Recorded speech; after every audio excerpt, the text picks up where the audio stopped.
সীমান্তে একের পর এক বাংলাদেশি নাগরিক নিহতের ঘটনায় ক্ষোভ আর উদ্বেগ বেড়েই চলেছে।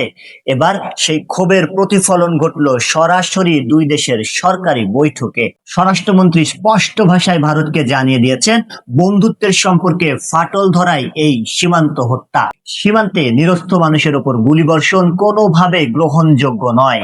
ভারত বারবার সীমান্ত হত্যা শূন্যে নামিয়ে আনার প্রতিশ্রুতি দিলেও বাস্তবে তার প্রতিফলন কেন ঘটছে না সেই প্রশ্ন তোলা হয়েছে।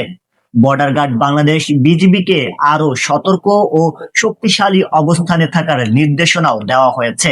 জনগণের দাবি একটাই, সীমান্তে ফেলানির মতো আর কোনো লাশের ছবি আমরা দেখতে চাই না। স্বরাষ্ট্রমন্ত্রীর এই সাহসী ও স্পষ্ট অবস্থানকে আপনি কিভাবে দেখছেন? সীমান্ত হত্যা চিরতরে বন্ধ করতে আপনার পরামর্শ কি? দেশপ্রেমের টানে এবং সচেতনতা বাড়াতে পোস্টটি শেয়ার করুন এবং আমাদের সাথেই থাকুন।